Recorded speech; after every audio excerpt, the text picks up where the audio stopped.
BNP chairman Tarique Rahman বলেছেন, আগামীর আধুনিক, মানবিক ও উন্নত বাংলাদেশ গঠনে একমাত্র বিএনপির কাছেই রয়েছে সঠিক পরিকল্পনা ও বাস্তবায়নের সক্ষমতা। চট্টগ্রাম পোলো গ্রাউন্ড ময়দানে নির্বাচনী জনসভায় তারেক রহমান বলেন, 5ই আগস্টের পর মানুষ পরিবর্তন চায়।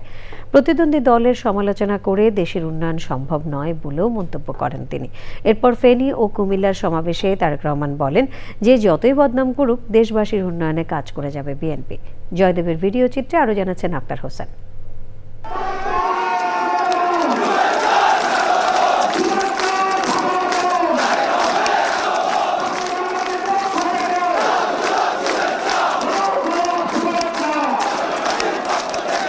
নির্বাচনী প্রচারণায় তারেক রহমানের চট্টগ্রাম সফরের দ্বিতীয় দিনে বিএনপি নেতাকর্মীদের পদচারণায় জনসমুদ্র ঐতিহাসিক পোলো গ্রাউন্ড ময়দান ও এর আশপাশের এলাকা।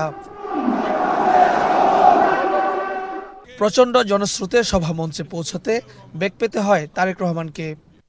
সরকার গঠন করলে স্থানীয় সমস্যাকে গুরুত্ব দিয়ে কর্মসংস্থান সৃষ্টি, সামাজিক নিরাপত্তা ও নিরাপদ পরিবেশ নিশ্চিতের কথা বলেন তারেক রহমান। আমরা যদি সমালোচনা করার স্বার্থেই যদি সমালোচনা করে দেশের সাধারণ মানুষের কি তাতে কোনো উপকার হবে? উপকার হবে না। আমরা যদি শুধু সমালোচনা করার অর্থে শুধু সমালোচনাই করি, দেশের মানুষের পেট ভরবে?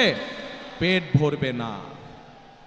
প্রিয় ভাই বোনেরা, বিএনপি একমাত্র রাজনৈতিক দল যারা যতবার সরকারে ছিল এই দেশের মানুষের ভাগ্যের পরিবর্তনের জন্য কাজ করেছে। তারেক রহমান বলেন, গণতন্ত্র প্রতিষ্ঠিত হলেই জনগণের ভাগ্যের পরিবর্তন হবে। 12 তারিখে ধানের শীষকে নির্বাচিত করার মধ্য দিয়ে গণতন্ত্রের বিজয়যাত্রা শুরু হবে। দেশের মানুষ পরিবর্তন চেয়েছে। সেই পরিবর্তন, যে পরিবর্তন এই দেশের খেটে খাওয়া মানুষকে নিরাপত্তা দিবে, নিরাপদে ব্যবসা বাণিজ্য, নিরাপদে চাকরি, নিরাপদে রাস্তায় হাঁটার অধিকার দিবে। আজ এই দেশের জনগণ, এই দেশের মানুষ যদি বিএনপির পাশে থাকে, কঠোর হস্তে দেশের আইন শৃঙ্খলাকে নিয়ন্ত্রণ করব, যাতে দেশের সাধারণ মানুষ, খেটে খাওয়া মানুষ যাতে করে নির্বিঘ্নে জীবিকা নির্বাহ করতে পারে। যে কোনো মূল্যে আগামী বিএনপি সরকার দুর্নীতির টুটি চেপে ধরবে। দীর্ঘ 2 দশকেরও বেশি সময় পর বিএনপি চেয়ারম্যান তারেক রহমানকে কাছে পেয়ে উচ্ছ্বাসে মেতেছেন নেতাকর্মীরা। এই জনজোয়ারকে কাজে লাগিয়ে সহজেই আগামী নির্বাচনী বৈতরণী পার হবেন বলে আশা তাদের। টেকসই উন্নয়নের নানা পরিকল্পনা বাস্তবায়নের প্রতিশ্রুতি দিয়ে ধানের শীষে ভোট চাইছেন তারেক রহমান। এরপর সন্ধ্যায় ফেনী সরকারি পাইলট উচ্চ বিদ্যালয় মাঠ, কুমিল্লার 14 গ্রাম ও সোয়াগাজীতে নির্বাচনী জনসভায় বক্তব্য রাখেন তারেক রহমান।